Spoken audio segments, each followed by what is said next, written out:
Welcome to the World War America podcast. I'm Anderson Thomas. Get ready. We've got a great interview coming up with the great journalists out of the Washington Free Beacon, Andrew Kerr and Alana Goodman. Did an interview today with them on the work they're doing right now on the campaign trail in Georgia on the Senator Warnock Herschel Walker race. So sit back, grab a pen and paper, take some notes, enjoy. Thank you. I'm so glad they accepted my invitation to come because their work is one of the best examples I could use to show how stories written off of solid sourcing and methods tend to grab the public's eye and tend to have legs, even if the mainstream media try to ignore it. Somehow, some way, these stories always bubble up to the surface. So, now that I've said all that, we get to hear from these guys directly. How are you guys doing? How are you doing, Andrew? How are you doing, Alana? Doing great. Thanks, Tom. I'm great. Thanks for having us. Yeah, and thanks for coming on. I really appreciate it. I think this is going to be a pretty fun thing because for once we've got an interview here where it's funny, right? It's kind of flipped. I'm usually the source giving you guys information, and so you guys are the source for my podcast now. And you guys are a great source because what we have is a situation where Senator Warnock is leading a church in Atlanta, a very prestigious church, a historical church, an Ebenezer Baptist church. Senator Warnock is still the pastor there. The church owns a property that offers housing for the displaced and mentally and physically disabled. The development is run by a management company, and it appears as if, and you guys can tell me if I'm wrong, but it appears as if the management company, at the behest of the church, is treating residents in a way you wouldn't expect a church as prestigious as Ebenezer Baptist or a U.S. senator to treat homeless and downtrodden people. Now, what's great is Andrew and Alana have both literally been on the ground on the campaign trail in Georgia. So this isn't just reporting from a keyboard. This is old school, two investigative journalists on the ground covering the campaign trail. It really doesn't get any better than that. So with that said, since you guys are on the ground and in person, Alana, what's your overall take of the two candidates and the race right now in Georgia? I think it's very close. I mean, as we've known for a while, but I do think looking at the polling, being on the ground, that the issue with Herschel Walker, the accusations about him paying for his girlfriend to get an abortion, it doesn't seem to be as damaging as I think we might have thought when that first was reported. Um, but it's a bad year for Democrats. So the polling is close, and I think that Walker, he survived the debate. He had set expectations very low going into the debate, and I think he exceeded those kind of lower expectations that people had, and. I mean, I think it'll go to a runoff at this point, is what it looks like to me. But either way, it's going to be a very close race. Wow. Wow. Okay. So it's funny because I've spoken to people, friends of mine, and they are apoplectic over the fact that it's this close. Like there are people that I know that look at the race and just shake their head and wonder why is it this close and these are people that support Raphael Warnock. Like they don't understand what the dynamic is. Why is it this close? You know, I always say this: politics is local and news is local too, right? And so for me, I look at the situation, I say to myself, well, Herschel Walker is a known name in Georgia for a very long time. He's a very popular guy in that state. And so anytime you've got name recognition like that, and you've got, a name built into like the culture, into the fabric, weaved into the fabric of a state like that, it's always going to end up being close, right? And so, I think that's a big part of it for sure. I think it's not a good year for Democrats. So I think that's what a lot of this is about. I mean, Really?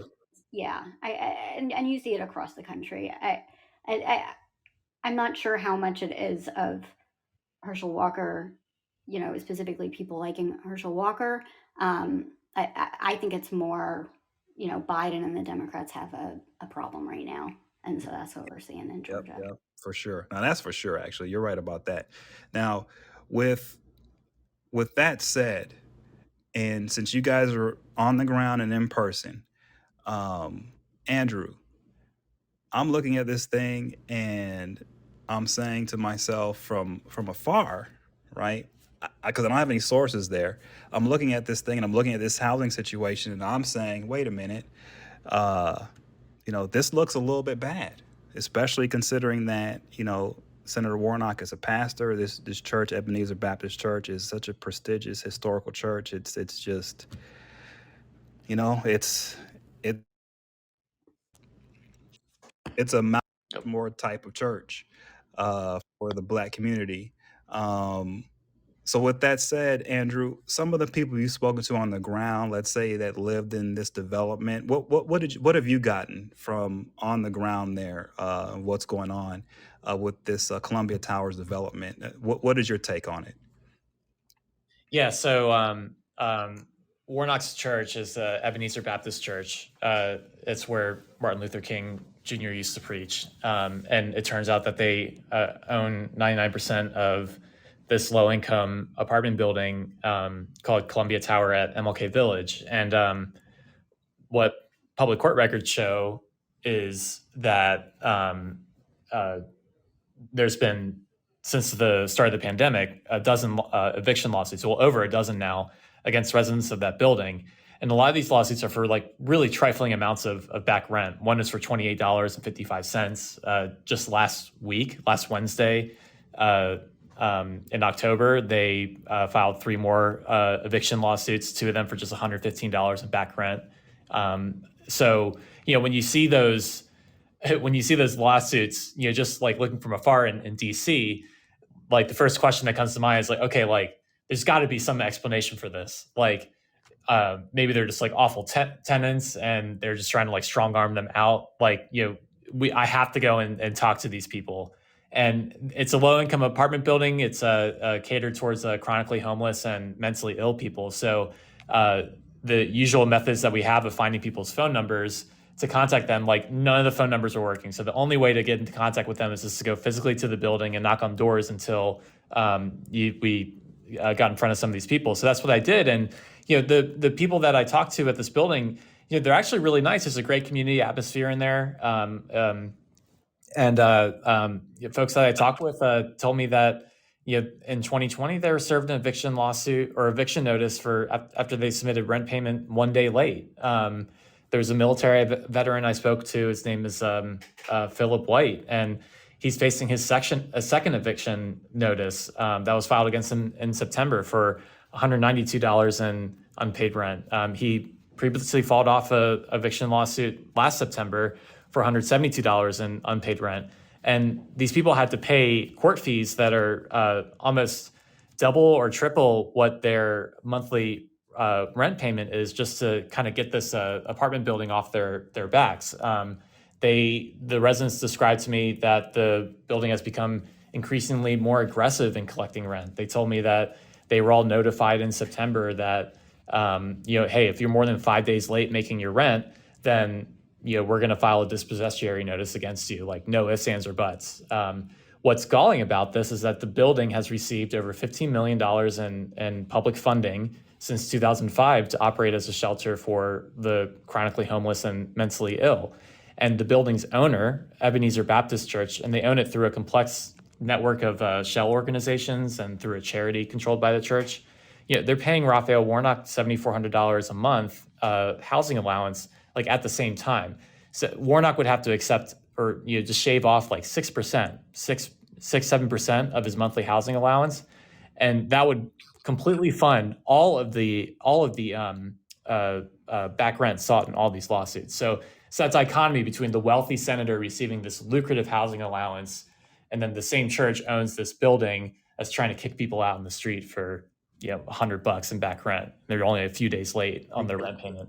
And that's the thing, Andrew, that I've noticed, that when you when you actually get on the ground and you're reporting a story and you're speaking to the people who are like there and they're suffering in a situation that isn't so great, you get to you get to really you get to see that what's on paper with the senator, it sounds good. And here's the thing that I've said multiple times: politicians are, they're a necessity. We need them. I'm not too into politicians, even pastor politicians. And the reason why I'm not is because they say the best things. They have an incentive to ignore bad things instead of actually dealing with them, right? And so this is one of those things where this doesn't seem to be so good. And it looks like it's something that the senator could fix quickly with just a phone call or two, right? And it's something that could actually be cleared up fast if he just says, you know what, this is a problem and I apologize. Like, this should never happen. And this was, let's say, an oversight. But he hasn't done any of that. What has he said to your reporting so far, to all this you've just described? What has he said to you guys specifically to answer any of this? Well, he hasn't answered me specifically, but he's been asked about this multiple times. He was asked about it during the debate with Walker last Friday, and so he says that he doesn't have any day-to-day involvement in the building, and that may be true, but he's the top pastor, he's the top guy at Ebenezer. He's receiving all this money from the building. He has not Ebenezer and Warnock neither of them have disputed that they do in fact own the building. Like, we've got that dead to rights. But they're just claiming, we have no day-to-day involvement. They haven't made any sort of overture to the 1% owner of the building. It's called Columbia Residential, for them to stop filing these eviction lawsuits. And during the debate on Friday, Warnock says that, there have been no evictions. The ironic thing about that is, not only is that not true, public court records show that there have been 2 court-ordered writs of possession that have been carried out by the Fulton County Marshals since 2020. But just 2 days before the debate, the building manager filed 3 additional eviction lawsuits. So as Warnock is out there saying, this isn't happening and this is a shameful attack on the legacy of MLK Jr., they're still trying to evict people from the building for trifling amounts of rent. I mean, it's pretty appalling. Yeah, and to your point too, Tom, I mean, that was after the original story by Andrew was published. So it's like, this is the day after it's published. The building files evictions against 3 other people for as low as $115 in late payments, and this was just for late October rent. So it really doesn't seem like at that time that anything was done immediately after the story came out. And yeah, it's definitely a big question. And how is this not a story in the mainstream media all over the place? Because this strikes at the heart of who Senator Warnock is saying he will be as a politician. He's saying that, hey, I'm a pastor, I'm a man of the cloth, I'm here to represent the downtrodden, the poor, the weak, the people with no voice. That's why he's going to the Senate. And yet here he has a responsibility for the downtrodden. His church has a responsibility for these people, and they've taken the responsibility and they've pawned it off basically to a management company who's treating these people like any other person out there, as if they're like, lower middle class, and they're just buying too much beer and that's why they're not paying their rent. No. These people are truly struggling. And in a time when there's inflation, in a time when we're just getting out of COVID, and there are housing crises happening all over the country right now because of rents going through the roof and everything else, for his church not to respond to this right now, and for the national media or mainstream media not to even touch it, it's kind of surprising. It's really surprising to me. The media that has picked it up, what a lot of them have done is just they'll cite Warnock's claim that there hasn't been any evictions from the building. Like some reports, local Atlanta, Georgia outlets are saying, they acknowledge, they did file these eviction notices, but, and then they falsely say that there's been no evictions that have been carried out. But even for the building management company has closed out some of these eviction notices that it's filed, but they only voluntarily remove those lawsuits after the tenant pays excessive court fees that amount to 2 or 3 times their monthly rent. I mean, these are people that are struggling to pay $125 in rent. So when you're seeking an additional $325 in court fees for the crime of being less than 2 weeks late in rent, I mean, that's just exploitative. Yeah, I don't think there's any way else of putting it. So yeah. it's disappointing to see that the media that have picked this up are just trying to couch it by saying, oh well, no evictions have been carried out. I mean, this caused a incredible amount of damage financially to the people that have been served these eviction notices and ended up paying these excessive court fees to make it go away. Yeah, and it's one of those things, where it's sad because, and the pastor would know this, a good senator would know this, right? He's there to look out for these people more than anyone else. And so the more I think about it, the more shocked I am at the fact that, evictions were filed recently. Like, it's just, and for the dollar amounts, the entire thing is just surreal to me, considering that, I guess the best way to put it is, if someone wants to represent the entire state and they're not even properly representing the people who they're supposed to be representing in their own community, that's a red flag. And so there's still some time for the senator to pay attention to this and to do something on this. I hope he does. My question to you guys is this: are there some questions you guys have been asking him and his staff that they just haven't answered? Like, what are some of the questions you've asked that you need answers to for the reporting on this that they haven't answered? Well, the biggest thing, we've asked them a number of questions and they're not responding. But for me, the biggest questions I have is, like, one, why are you so aggressive in filing these notices? It's one thing to be like 6 months, 8 months, or 11 months late in rent. Like, at some point, like, you gotta do something about it. But a lot of these folks are just days late and they're being served notices. I mentioned very small amounts of money. I mean, like, in one case, it was like a little over $28 that somebody was late paying. So, yeah, these are small amounts, and it's extremely aggressive. Another thing is the residents of the building told me that they were recently notified that there's just going to be no flexibility whatsoever. Dispossessory notices are going to be served after 5 days late rent. They haven't answered questions on that. The financial arrangement. So Ebenezer, through a charity it controls called Ebenezer Building Foundation. So they report that they receive hundreds of thousands of dollars a year in rental revenue. It's not entirely clear. It probably includes figures from this apartment building that we're talking about, but how much goes to the property manager, Columbia Residential, how much goes to Ebenezer, all the public assistance money they've gotten. You're going back to just, like, why are they being so aggressive when they've received $15 million in taxpayer funds since at least $15 million since 2005. Like, after receiving all that assistance, like, why go after people so aggressively for just being a few days late on rent? Those are the big questions that I haven't received answers back on.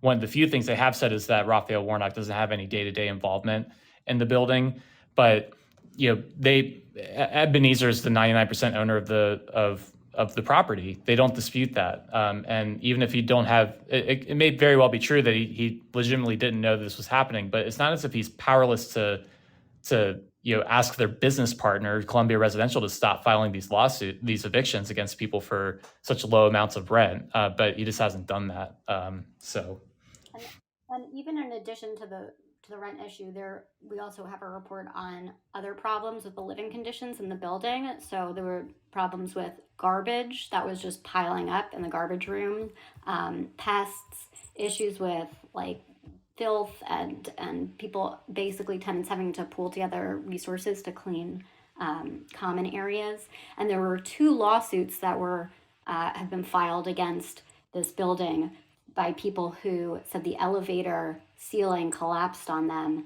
and those are ongoing now. So lots of different issues that we're seeing here. When Andrew was down there, he spoke to residents who said they witnessed handicapped residents who weren't able to go up to their rooms because the elevators were broken, and so they needed basically like the fire department to come and help them carry them upstairs. So these are major issues as well, and that is something that we haven't gotten answers back from the Warnock campaign. Wow. Well, those are huge. Those are just huge issues, huge questions. This is why I'm doing the podcast, because these are the things that I didn't get. I researched this before I had asked you guys to come on. I went digging. I didn't know half of this stuff. I saw a few things here or there from the interview I think Andrew did the other night on Fox News, but this is some of these questions they haven't answered need to be answered. And they need to be answered because, like I say, I think this strikes to the heart of his candidacy as a senator, right? I truly believe, as a man of the cloth, he has to be looking out for the lowest. He has to. And in this case, he's not. So with that said, guys, I wish you guys luck, by the way, going forward. You guys are doing a great job. Thanks again for coming on. Hopefully I can have you on again when we get some of the answers to this. We can update everybody on it. But thanks again for coming on. Do not hang up on me, because the screen has to upload everything. So with the upload and everything, you want to keep it so that you see a green button on there. Okay. That's going to let you know that it's been uploaded and done. So I've already paused the recording, so it's not recording this anymore. Now let me